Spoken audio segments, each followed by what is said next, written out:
Welcome to Crystal Clear Moments. Hi there, I'm Crystal Blackwell, your host, executive coach, speaker, and your biggest cheerleader on this journey of transformation. This just isn't another podcast. It's a space where aha moments happen, where we get real about the twists, turns, and breakthroughs that shape us. You know those moments when everything just clicks? Well, that's what we're here for. Every episode, we dive into powerful conversations with inspiring leaders, change makers, and everyday warriors. We have faced challenges, embraced growth, and found clarity in chaos. We'll laugh, we'll learn, and we'll learn to leave every conversation a little wiser and a lot more empowered. So if you're ready for an eye-opening, inside, bold conversation and some serious motivation, you're in the right place. Let's get clear, let's get inspired, and let's make every moment count. This is Crystal Clear Moments, where one breakthrough can change everything. Let's dive in.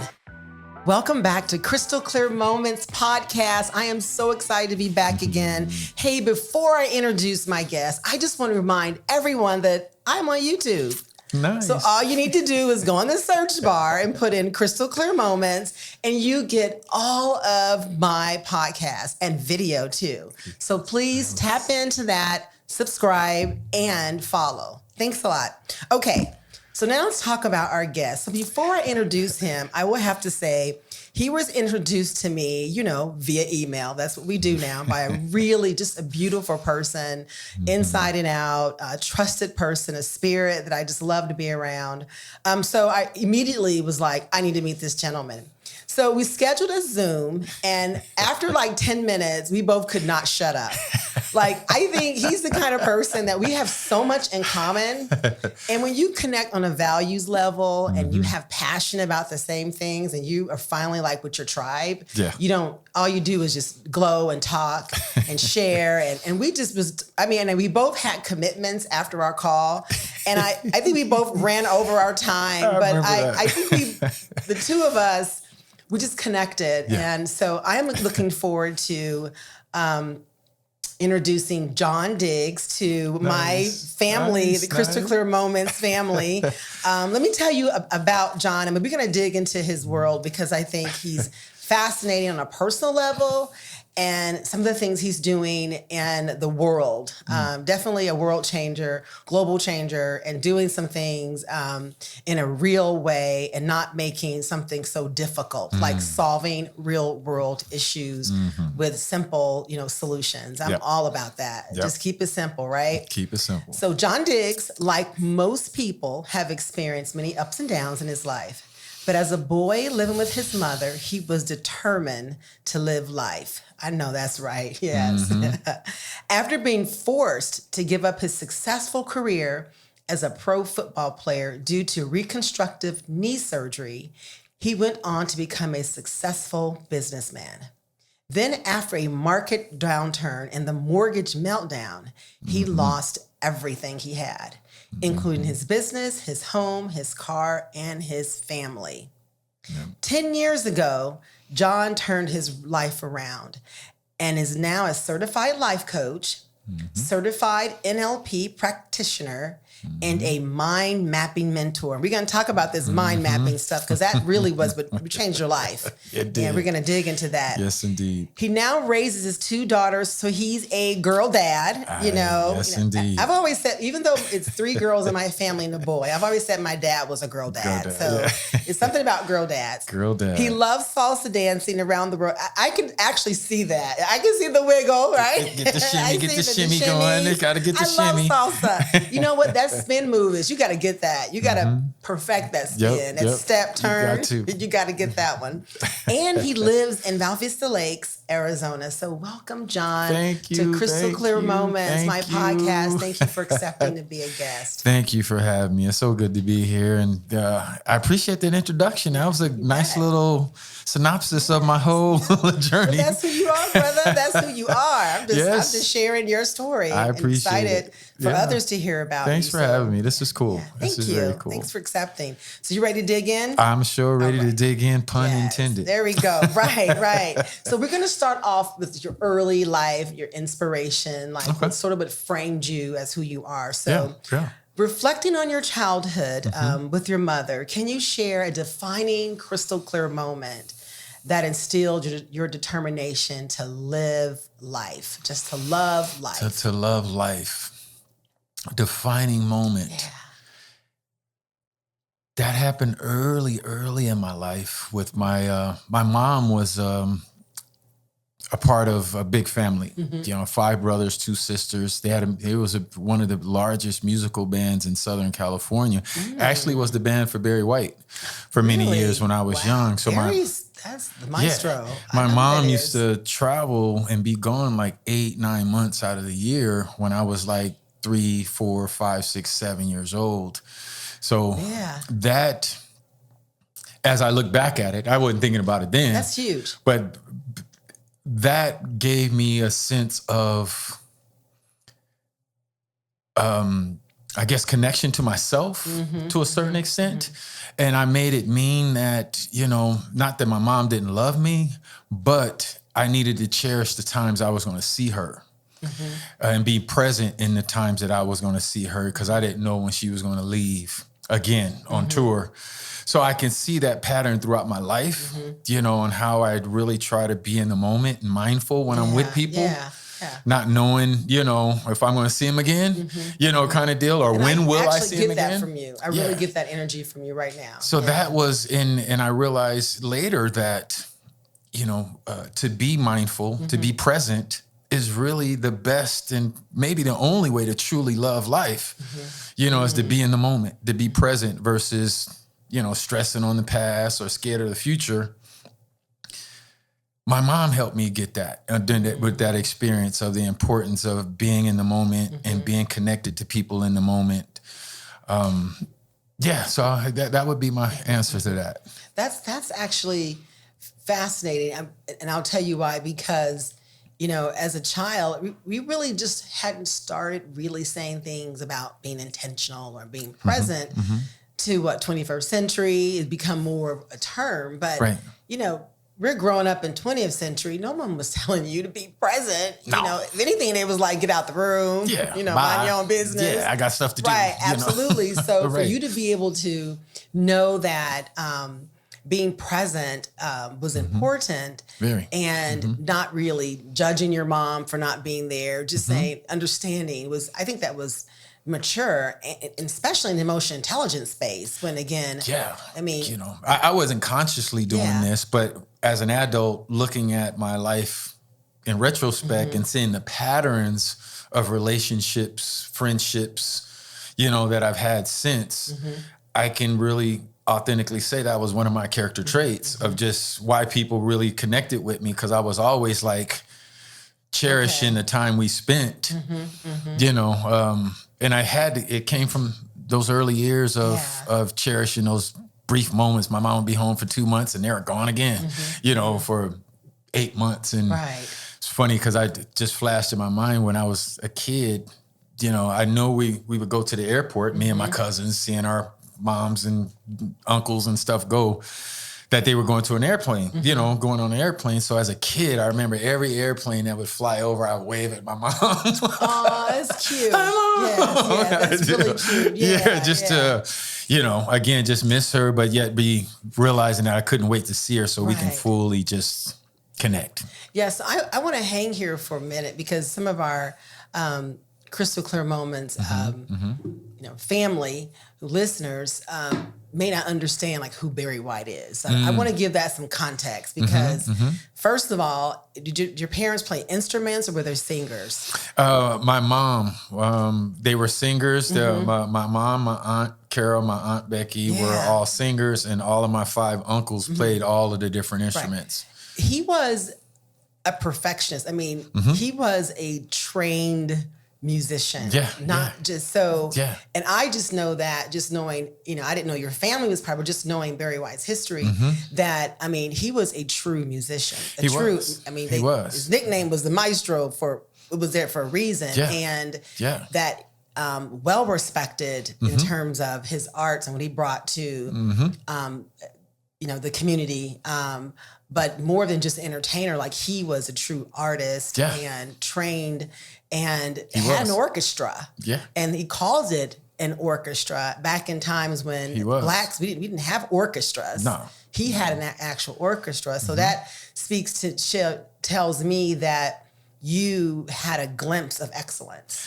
Yeah. I'm told that Barry came out to see my family perform one time in Los Angeles and was just blown away that that's when he actually had hired them. And as a kid, I can clearly remember just being that little kid sitting in this, the garage studio my grandfather had built and just watching all my uncles on drums, So cool. piano and all of that kind of stuff. Yeah, it was truly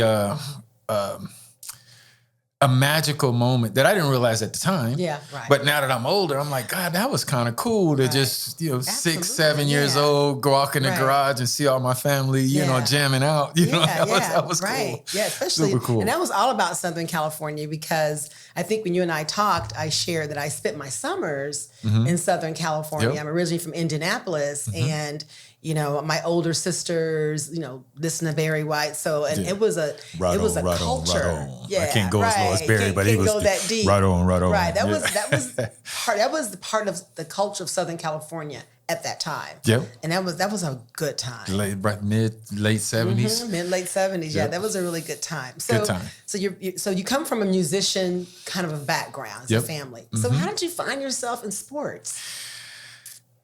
It was interesting because my mom's side was all the musical side, but my dad's side was all the athletic side. My parents divorced. That's the best of both. Yeah, right. And my parents divorced when I was young, like 2 years old or something. So when my mom would travel, I would go to my dad's, go over to his house. And where I grew up in Pacoima, California, is like they wrote a book on my city, just on how powerful and amazing our city was. I mean, we got Grammy winners, we got Heisman Trophy winners, we got politicians. Wow. I mean, all of that just come from this little bitty city in northern Los Angeles. Something's happening there. It was going on. And we had a ton of athletes there. Yeah. So when I go to my dad's house, my dad's so funny. He says, son, I never forced you to play football.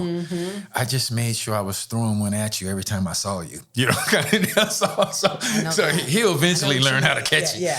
Then I just fell in love. He was probably really throwing it at you, like grown man at a child. I really know it. Throwing it at me. I bet. Because it was our street was really intense. I mean, it was this was before internet. It was for TV. We stayed outside. Yeah. And so we used to have some great intense games from light pole to light pole. Light pole was touchdown, light pole was touchdown. Our games were so intense. Real story that I remember our neighbor's mom was watering the grass and her son was playing quarterback and he threw a pass and the little kid that was trying to catch it, it wasn't a great pass, but the little kid was trying to catch it and ran into the light pole and hit his head. And the mom actually went out there and gave his son a whooping for the bad pass, right? Oh, boy. For the bad pass. That's funny. Yeah. That was a bad pass. Right. So better. Right. That's how intense, our neighborhood was back then. Yeah. So, I fell in love with the game of football and started when I was 7 and it transformed my life. That was truly my first love was the game. I lived it and loved it intensely. Both my sons play football, and I tell you, being a football mom, it's a culture. It is. Like I did nothing for like 20 years, but just football. That was my mom. Football, but it is the love. It's a good love for a child to have, a son to have, and because it keeps you on the straight and narrow. Because you need to show up and you need to be held accountable. You want to be what you love. You want to think about your love. You want to grow your love. You have the ups and downs like a loving relationship, good days, bad days. That's right. It's truly. First heartbreak usually comes through football, right? Not a girl. No, it's football. Football, yes. I remember. I remember those hugs. That was it for me. It's gonna be all right. It's because of football. It was my game. Right. Yeah. Yep. So now you're in high school and you're good. When you're like, okay, I'm pretty good. I'm a good player. People want me. People want me in college. So now you're in that space. What was your crystal clear moment when you knew, I got some football skills. I could do something with this. It happened. A buddy of mine, because in high school, I was still not really committed to playing after high school per se. I was wanted to go to the Air Force, and I wanted to be an Air Force mechanic, a plane mechanic, and a buddy of mine and I were going to go in a buddy system to the Air Force. You go, I go, we go to the Air and we Force travel together. all around together as buddies, you know. And about 2 weeks before signing, it just hit me that I wasn't done playing football. You know, I told him, I said, man, I still got the juice to play. So, was it something you saw, something you felt? It was a feeling that I wasn't ready to let the game go. You know, I still had visions, and as a child, and I was just saying this to these students just a couple days ago in Illinois, that I had this burning passion to play college football. You know, my dad took me to a USC UCLA game. It was ruckus. It was rowdy. It was crazy. It was 80, 90,000 people in the Rose Bowl. And I was just like... Oh, at the Rose Bowl too? Oh, yeah, I was just like, I want to play in a game like that. You know, I was playing Pop Warner at that time. You get our Pop Warner games would probably have 1,000, 2,000 people. I mean, we had big Pop Warner games. We would fill up high school stadiums just in our Little League games. Oh, yeah. It was intense like that. And, but just to think about and dream about all the time of playing in front of 80, 90,000 was an obsession that I dreamed about every single night. And I think it was that dream that, that I couldn't let go. So I was like, I got to go play. I got to go for this dream, man, and play on that level. And by the grace of God, I was able to, and again, it's just a story I shared with these high school students last week, is that it was a game my junior year at Washington State University. Go Cougs. Yeah.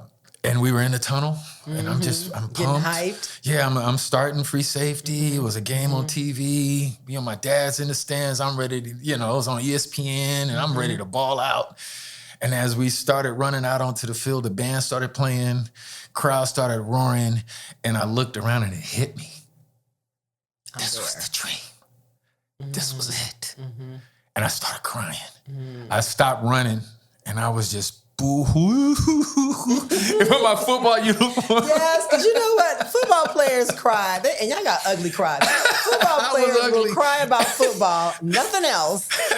Thank God I had the helmet football. and mask on, because I know I was ugly. But everybody was running by me, and I was just sitting there just crying tears of joy, realizing that I finally made it. And it was like, but that was an amazing experience from those days. Yeah. I reached that goal. I reached that goal. Nice. Yeah, it was cool.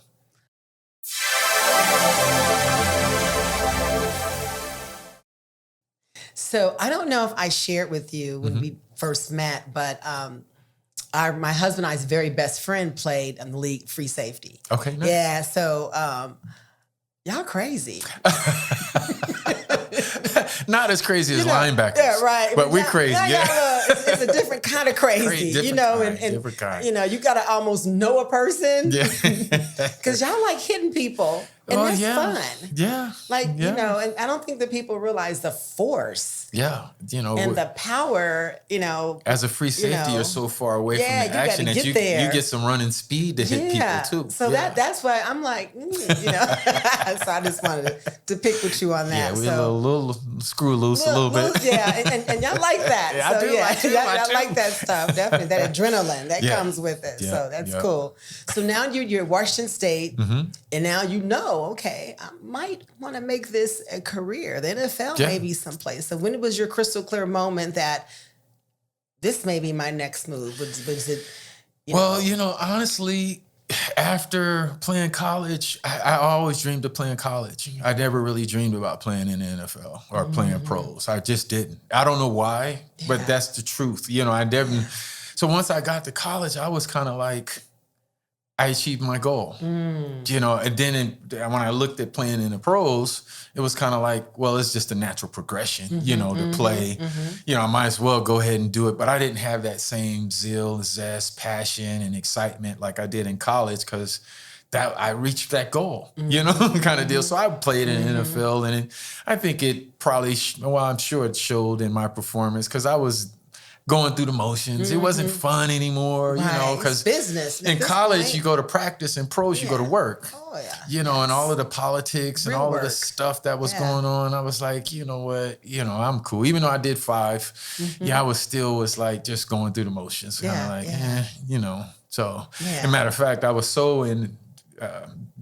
I don't want to say disengaged from the NFL, but I wasn't fully all in because when the last 2 years, 91, 92, when I was with the Raiders, I actually had 12 listings in Inglewood. So I had properties on the market. I was businessman still playing football. I was still hustling. I knew what I was going to do after football. And that's smart too, because you had that plan B because you knew that plan A is questionable. Right. Yeah, and uncertain, temporary. Absolutely, and unfortunately, you had the knee. You said you had the knee accident, or you had a knee 2 screws in the right knee. Right. And so that's where. That was like, you know what? All right. Yeah. But it was tough. Yeah. You know, I was with a bunch of NFL guys just this last weekend, and a lot of them were telling the stories about how hard it is to have that divorce from your first love. Because it's your first love. It's hard. And even though I had a plan B and my plan B was nice, it was still a part of my soul that left me, you know. But you know what, John? I think it feels the same for a young person who played high school and have to say bye to his first love, divorce, college, it's the same. NFL. It's a love that from a mother with sons who are athletes, I know that they were heartbreaks. It's tough, man. Like, it's like breaking up. Some guys can't recover. You know. Some guys never recover. They have really challenging moments of trying to just transition. Like, who am I now? Right. You know, everything that I know my life to be, all of the acknowledgments. Right. My identity was that. Now my part of my identity is gone. Right. You know, what do I do now? Right. You know, it even happens with guys that play 10, 12 years. Yeah. You know, they probably suffer even harder because even though it was 10 and 12 years in the league, actually it's like 30 because they start at 7. Yeah. And that's when the love begins. So it's a longer marriage than, you know, just in the league. A lot of guys go through divorce. Real divorce. Yeah, real divorce when they're real wives, because now they don't have that distraction or that outlet. In football now they really got to get to know each other, and they're like, wait a minute, who are you? Yeah, who are you? You're home, and she's you're not going to practice today? No. Right. And he's like, who are you? Yeah. Right. So it's a tough challenge. Yeah, I can see. So I want to stick here because you use this mind mapping. Yes. Right. Yes. And that, in essence, kind of saved your life. It did. You know, and you had went through some tough times.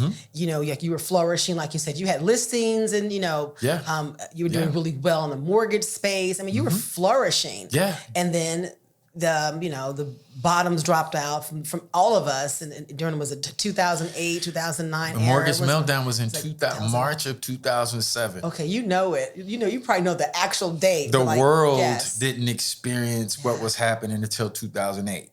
But the mortgage meltdown, mortgage companies started collapsing in 2007. But then after about a year of chaos, then that's when everybody's like, what's going on? The global recession. You were already in it. Yeah, we were already in it. I owned my company at that time. And yeah, so I took it really, really hard. You know, I made more money, 10 times more money as with my mortgage company than I ever did playing professional football. Wow. Yeah, I had the largest, one of the top mortgage brokerages in all of Southern California from 2001 to 2007. I mean, I was crushing it, you know, with all of the stuff that I were doing in my team. And I became a software guy, and I had all this high-tech software before anybody knew what was about automatic email responders and all of that. I was doing all of that stuff and leveraging it to where we were crushing it. And I was making sometimes 6 figures a month. Wow. Yeah, it was crazy, you know, and I'm early 30s thinking, you know, just that's a good time. Just blowing money. I'm just blowing money you know, grabbing guys in my office, being like, yo, let's go to lunch. They thinking we're going right down the street. I'll take them to the local airport and we'll helicopter around to Long Beach just for lunch and helicopter. Just silly. Yeah, you know, I'd be like, come on, dude, that was just totally unnecessary. But you remember, you love life. I was loving it. I was loving it. And that can be very good and not so good, right? So love and life is like, that's who you are. So I bet you have a lot of stories where you really leaned into love and life, you know? Yeah, from parties to, you know, just everything. My company, you know, because I hired a lot of my friends and trained them how to be loan officers, guys, you know, I like that. My best friend, you know, unfortunately got caught up in all that drug war in the 80s and all of that, in the early 90s, that cocaine, Nino Brown stuff. So he had to do like 15 years because of that. And when he just got out, I was like, come on, man. I showed him how to cold call and, you know, taught him a skill. Yeah. So that was a part of my whole company back then too. It was like the neighborhood deal and refinanced and helped all my friends buy mortgages. So it was really a rewarding chapter until everything shut down. March 2007. Now March 2007. Yeah. Mortgage industry, you know, dumps, you know, March 2007, to the point where I don't think people, you know, realize you end up moving back home. Yeah. I lost everything. When we say back home, we're talking about back home to mama. Mama sleeping on mama's couch that I bought. You know, that I bought. Right. I'm now, you know. So at least it was a nice sofa. Yeah, it was a nice sofa. It was a nice sofa, but nonetheless, having been so high to really not having an option. Because, you know, what had happened is after that mortgage meltdown hit, you know, I had $30,000, $40,000 a month of payroll and expenses and all of that stuff. So, you know, a lot of us owners was thinking they couldn't do this. They can't do this. They're going to turn it around. Right. You know, something's going to break. They can't just shut it down like this. And, you know, after 8-9 months of $30,000, $40,000, and I'm probably doing 5% of what I'm used to doing, bringing in only $5,000 a month at this particular time or whatever, you know. That's pennies. Yeah, it blew through all my savings, blew through everything that, you know, eventually house got full of clothes, cars taken.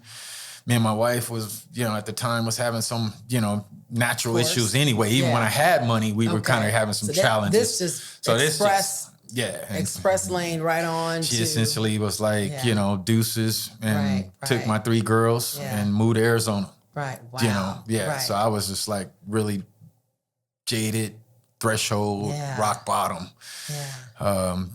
2008, moved back to my mom's. Yeah. So how long did you stay there where you were jaded, rock bottom? This is where mind mapping came into my life. And this is where my TEDx talk, you know, that I did a couple years ago talks about this story of moving into my mom's house with, whatever I had left, I put into storage, but I took with me to my mom's house, just my mountain bike, gym bag full of workout clothes. Because got to work out. And a big box of all of the motivational books and CDs and stuff that I accumulated over the years. You know, Think and Grow Rich, How to Win Friends and Influence People, Power of Now, Unlimited Power.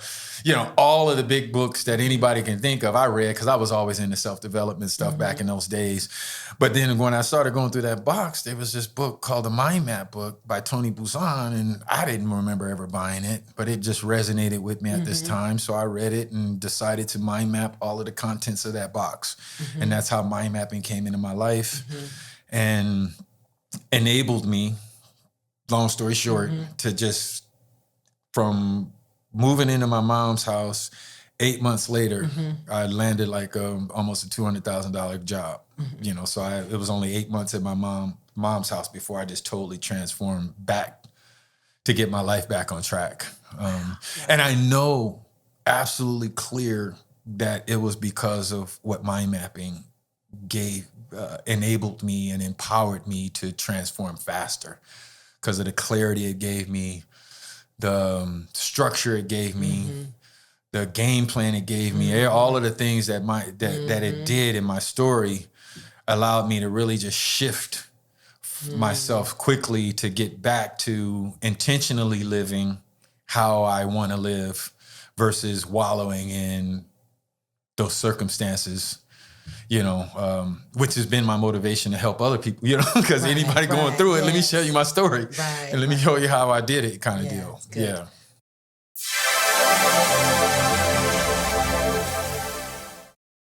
Okay, so I just want to know, and I'm sure others want to know, and people may be in a situation right now, John, where, you know, they need something to get them out of their thing, their rut, their may have lost their job, maybe going through transition, their thing in this season. Just outline for us, I'm sure probably high level, like what is mind mapping in terms of a process? Like what does that mean? Yeah. Well, a mind map is a visual information management tool, essentially. Meaning, and simply said, it's a way to see what you're thinking. It's a way to clarify what's going on in your mind. And most of us that are overwhelmed, stressed, downtrodden, confused, depressed, any of those things is mostly because we have a lot of stuff in here that's just swirling in our minds, unorganized, just, bouncing off our brains that we can't seem to get any structure on to bring the calm, peace, confidence, structure, and all that stuff we need. And a mind map would allow you to really just take all of that and organize it in such a way to where not only will it give you calm and peace, but it also give you confidence and certainty on your next best steps, a roadmap to wherever you're trying to go. Okay. So is this like a written process you're walking people through? Is this something that if I hired you as a coach or brought you in as for my leadership team or whatever, is it, how do you walk someone through that? Yeah, you can take a piece of paper, a napkin. I'd like to put it in a landscape frame. In the middle, you can just write a circle. And inside of that circle that you write is the title of whatever you're going to mind map. Okay. So it could be about anything. Whatever you want to just get more clarity on, whatever you want to brainstorm, whatever you want to crystallize or sort out, that goes as the central topic, right? Then as you start to think about what are the other key components of whatever it is you're dealing with, those would be subtopics or circles around all connecting to the central topic. Then once you kind of get clear on, all right, these are my subtopics, now you start with that first subtopic and start brainstorming and asking yourself questions about that subtopic. Then as you come up with keywords and short phrases that resonate with you about that subtopic, you just keep adding more subtopics. So this thing can be huge. It grows, it expands. Right. But the beauty of what a mind map will do is that it will allow you to see whatever it is you're brainstorming from a 10,000 foot view, so you can see the totality of it, but you can also zero in and see the details and the steps of what it is. So you can see the big picture as well as the small picture of whatever you're mind mapping. And they're finding in surveys and research that this process of mind mapping is complementary to how our brains naturally work anyway. Our brains work in connections. When you think of something, you're connecting it to, old knowledge. When you learn new knowledge, you're thinking about, all right, well, how does this relate to what I already know? And do I believe it or not? Or you start to see connections of, all right, here, I started here with this main topic. Now I can see how this branch out. It could be a person that you've got to contact that will help you all the way back to your central topic. So, they're finding now in Ivy League schools where they're starting to teach mind mapping to a lot of their students for note taking.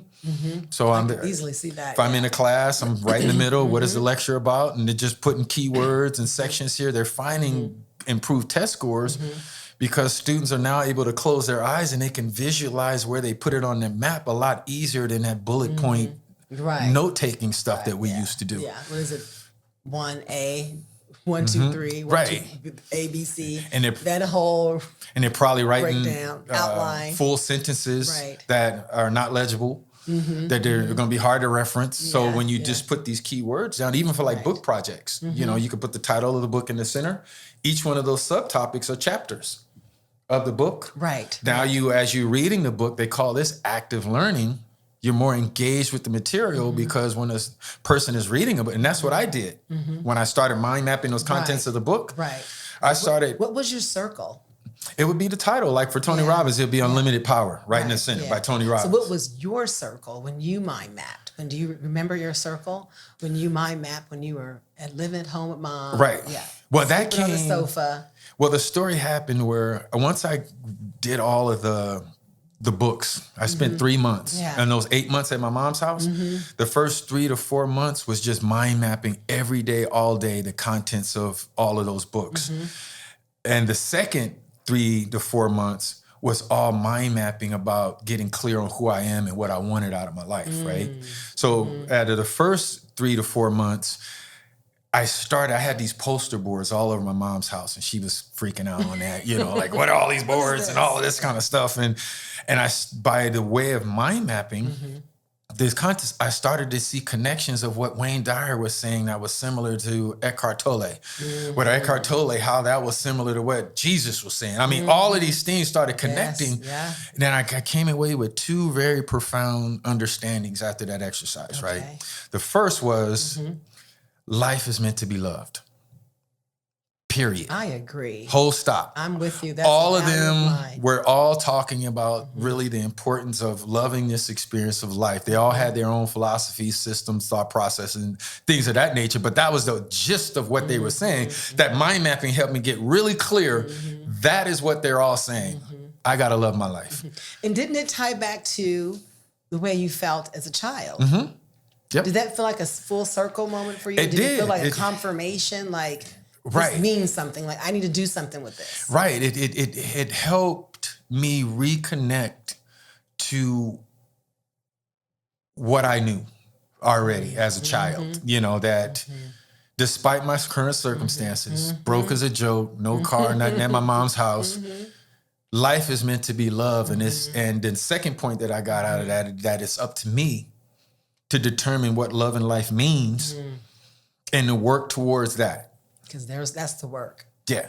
And that's where I started this third 3 month, the second part of that, the next 3 months of that, I started drilling down to what is now known as an I am mind map, to where in the center circle, I put I am. Then I just all day, every day, just started brainstorming, who am I? Who am I? What's most important to me in my life? What truly to the core, not all of this fluff, but what's true to, and I came up with 4 subtopics around I am, and that was health, because I realized there was nothing more important than my health. That's right. Health is wealth. Then my second one was wealth. I wanted an abundance of things. Then I went to success. I wanted to be successful, and I wanted to be happy. So those were the 4 subtopics that I started. Then I just kept brainstorming and expanding out on each one of those subtopics. But doing that gave me so much clarity on who I am, and also breaking it down on who I needed to be to reach my goals, that when I had that interview, I walked in, it was game over. It was game over. I was being who I needed to be.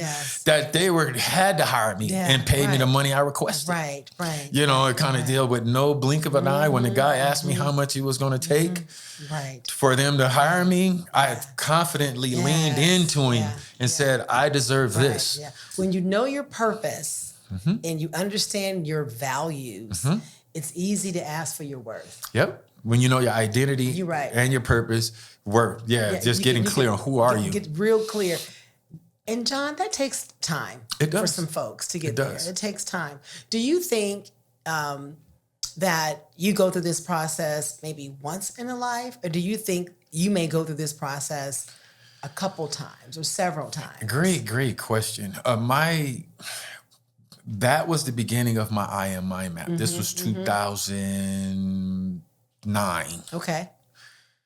I probably have maybe 1,000 different iterations of my I am mind map since. For yourself. For myself. Okay. It's a dynamic. All right. So it's a evolving. dynamic. I'm evolving, so that needs to evolve. Right. As things was happening throughout my life since, I would go directly back to my playbook, my constitution, my commandments, whatever you want to call my everything, and I would modify it based on the nuances of that I'm dealing with in my life, and it would always guide me to how to best navigate through whatever's going on through my life, which is the power of having this I am mind map. So when you feel like a little off or, down or confused or uncertain, this tool is a way to come back and be like, all right, here's who I am. Where on my I am mind map do I need to include this new experience or this unexpected experience? And it always has guided me to handle that situation appropriately, So you're teaching, so you have a book on I Am My Map, right? So you have that. He has that out there for people to get. A course. Mini course, right. max 4-week course to really just help people get clear on who they are. When I start working with my clients, right, they come to me with a bunch of stuff that they want to do. And we always start here. You need to let's get clear on who you are first, because we can't determine what is a goal you can be passionate about. Right. That's going to really bring you fulfillment when you achieve the goal until we get clear on who you are, and so let's start here first. And all the time it works, because once they get clear, a lot of the so-called problems that they had before, they are empowered themselves to know how to address it. And it's so funny. Just a quick story. No, I was going to ask you for a story. Yeah. So this is perfect. A quick story. My 16-year-old daughter, she, Because you have I got 3 girls. 3 girls. And my 16-year-old, my youngest, all my kids got their own I am mind map. I walk them through it. My youngest has her mind map, I am still, we talk about her from time to time, but she's, it was earlier this year, she was getting in the car when I'm picking her up from school, and she kept talking about this boy named Andrew. She liking this boy named Andrew. And naturally, I'm like, la, la, la, la. I don't want to hear that. I don't want to hear all that, stay focused. But I think after some time, all of a sudden she stopped talking about this Andrew. And I was like, well, hey, babe, I ain't heard about Andrew. What's going on with Andrew? She's like, oh, Dad, I broke it off with him. I was like, really? Why? She's like, he didn't fit on my I am mind map. Well, okay, girl. Right. I was right. like, yes. And that's what I've been finding as an example when working with all my clients, regardless of age, is that once they get clear on who they are and intend to be, now they're empowered to make those bold decisions that they may have been procrastinating on. They see red flags quicker. That this ain't gonna work fast. Before it's too late or years go by, they're like, look, this relationship's not working, or this job is not working. I need to really make an adjustment to be more in alignment with what I'm declaring I want my life to be about.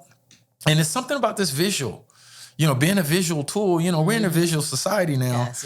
And being able to really see, and that's what I've been finding a lot too with the I am mind map, is that most people have never really consciously decided who they are. See, it's funny you said that, because I was going to ask you, have you ever been with a client that you could never get over, you could never get past the I am? Like there's a roadblock, or it just was a struggle, or you just were able to get them to see it? Because they have to be willing to do that part of the work. Yeah. Right? Yeah. And fortunately, most of the clients that I work with have already kind of proved that they're willing to do the work. Good. Yeah. That helps. Yeah. As a coach, it's like willing to do the work. You got to be willing to put something in there. I'm confident enough in my I am mind map that if they're not willing to do the work, then we'll disengage some kind of way. Right. Because I don't have the time to back and forth with you. It's not fair for anyone. Yeah, come on. This is an exercise, and the I am mind map is not about me. It's about you. You know what I mean? And I'm trying to give you some structure. But most people, the way I walk it through and lead them through, either, answering questions when they took one of my mini courses, or my I am Max course. I do, I have a 4-week course that has a bunch of people in it, and we meet on Sundays for live Q&A sessions and things of that nature.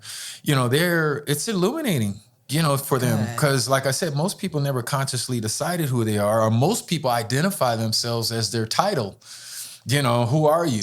And it's I'm this, I'm a job, or what they do. But when I walk them through so they can really consciously decide the depth of who they are, it's you see this empowerment that they become excited and become thirsty to keep defining who they are and keep clarifying, the steps they need to take on a daily to be the highest and best version of themselves. Right. A lot of people say, I want to be the highest and best version of themselves, but they have no clarity on who they are. So it's like, how can you do that?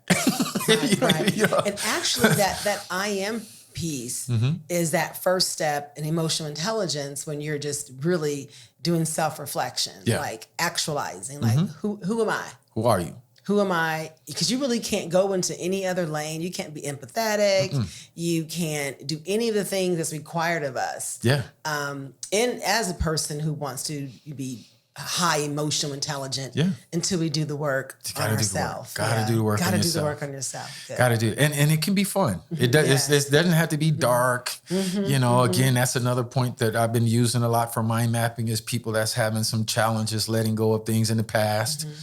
You can easily mind map that. What is that in the past that, that's trauma that's not or bringing whatever. you peace right now. Right. Let's mind map that out because good. mind mapping is the perfect tool for people to gain greater perspective. What else could that mean?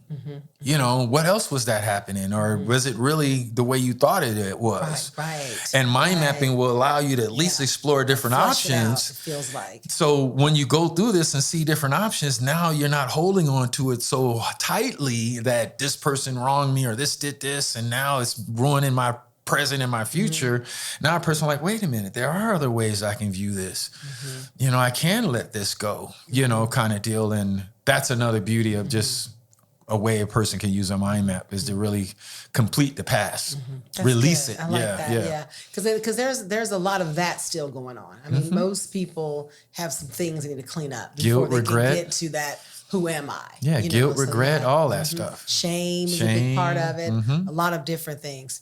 So I know you said you talked about your daughter, your baby girl who's 16. So you're a father raising all the girls home or just two? No. Two Yeah, are home? my oldest is 26. She's out living on her own. Okay. Yep. Adulting, as they would say. Adulting. Right? Yeah, yes, doing her for thing. sure. Yep. And the other two. Yep. One is a sophomore, will be a sophomore at Arizona State. All righty. And my youngest will be a sophomore in high school. I could look at there. So how is it, you're raising, your girls, how do you take time out, for yourself? What do you find time for you? Because even though they're older, 16 is still, you got your eyes on her, and your career and the things that you enjoy and you being a creative, like how do you find time for that? How do you balance all those different areas of your life? Great question. And it has not been that hard for me, and I guess it's just because of the clarity of who I am and what I'm intending to do every day. Back to that I am. Yeah. I know when to call strategic timeouts. I know my girls well enough to connect with them. I know when I need to detach, escape reality for a second. Mostly that happens when I'm on the dance floor. Salsa, so that's where that's your play, that's your self-care. That is my self-care. That is my, I work out, I do all that training. I'm a cyclist and things of that nature, but there's nothing like being on a dance floor. And I work hard with that anticipation and excitement of expressing myself on the dance floor, which it causes me to sacrifice. I can work a 12-hour day. I do have a day job still. I'm one of the top software developers. After that job that I got was actually a mortgage software developer in 2010. So I designed a computer infrastructure for mortgage banks. I've been doing that. And my company that I had, that was all running on my software. I kind of, in the late 90s, put down the PlayStation and started self-teaching myself how to, you put down the PlayStation, John? I put down the PlayStation big. And I fell in love with this one Right. software called ACT, and I just spent hours and basically taught myself code and all of that. So my whole company, mortgage company, was running on my software. Didn't know that was like the great foundation for what I do today. Great. And last 15 years, I've been kind of known as one of the top software developers in the country. So that's important to you, having that part. It's cool, you know. It's not bringing me the passion and fulfillment of my speaking career and my authorship stuff that I'm moving towards. But you know, it's cool. I play the bills. I'm good at it. I know it. You know, I can do things and knock it down. So, but at some point, that's gonna sunset. Hopefully by the end of this year, you know, I'm done doing that, and I'm just full time at coaching and speaking all over the country, all over the world. Yeah, you actually made a good point. My husband and I were working with mentoring a couple, and the husband is just, I'm talking like high level performer, very smart, future global leader. Right. I mean, sometimes these young people blow my mind, all the gifts and talents they have. You know what I mean? Yeah, just everything. But challenged with, this is my passion, but this is what I need to pay the bills. Right. You know, and really understanding that compromise. Yeah. You know, because the passion, you can still do some of that while you're still over here. And like you said, it's not, you don't hate it. It's just not making your heart sing not like fulfilling. this. You know, it's ran its course. Good. Yeah, it's ran its good. You course. know, and you honored it and you're thankful for it. So we were just having that conversation. You know, he's at that age where he needs to make decisions for him and his family. Right. But still want to, you know, hold on to the good stuff. And sometimes you have to. We've all did that. I've done it. We've all done that. And like you said, eventually you get into that space. You get into where you can be fooled into your passion, whatever that is. Right. Some people's passion is software design. Some people's passion is teaching. It doesn't matter. So yeah, I'm glad you brought that up, because I think people struggle with that. They do. They do. They really struggle with that. And that's one of the things I try to help people with, you know, is get clear on who you are, because it lessens the struggle to know how to balance it, to know how to do the right things at the right time to make that transition sooner rather than later. Right. So you're not making like those decisions like you're like, dang, I didn't think that through. Mind map will make sure that everything you're doing, you've well thought about, and knowing that you won't have to take 2 steps back. Right. You know what I'm gonna do? So if someone's like, I'm interested, I want the mind map, how can they get to it? JohnDiggs.com. There you go. It's easy. Yeah, just really simple. JohnDiggs.com. I have, you know, some nice segues and paths for people that are interested in IM. I work with student athletes. You know, I got a program, a mind mapping book system for that called Big Play Power. And I have one strictly for students called Mapping your college years that are strictly just for students. So once they go there, you choose your option, and it's downloadables, free courses, free resources, just everything, just trying to make it as easy as possible for folks. Even coaching. I do a lot of coaching too. So if you're interested in mind mapping and you feel like you want to know your I am, then johndiggs.com, and you have all these resources, some free resources as well. So before we wrap up, if you could share one piece of advice to someone who's facing adversity, challenges, maybe had to divorce their first love, whatever that first love is. It could be football, it could be their dream job. What would you give them?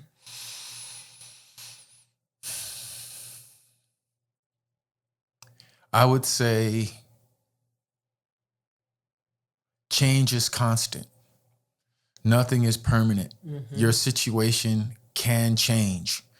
And the best way to change that is to get clear on who you are and start being that which you want to experience now. You know, you can visualize, you can dream, you can imagine better days, even though maybe your current reality is not that, but you could still go intentional dream is what I teach a lot of people. Instead of just falling asleep, let your mind go anywhere.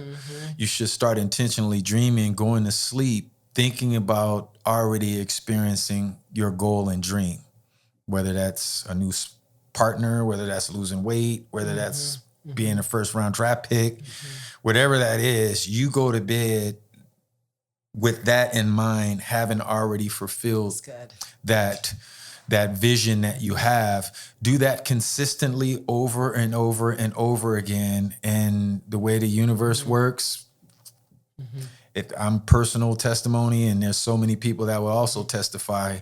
That's the best way to change your circumstances and start loving and living your best life. I love that. John, thank you for being Thank you on for my having podcast. me. You're the real deal. I like you. You're a lot of fun. Thank you so much. You have stories. I love your energy. Yeah, thank you for having this me. is blessings to you. And Blessings for to you too. anyone interested, go to johndiggs.com. And also remember, I'm on YouTube. So Yes. go through the search, Crystal Clear Moments, Crystal right? Clear All of Moments. my podcast. And if you just like to listen, you can go and use podcasts. I'm on Apple, I'm on Spotify, Crystal Clear Moments. Download and subscribe. So thank you so much for being my guest. Thank you for having me. Thank you, listeners. I love you so much. Have a good day.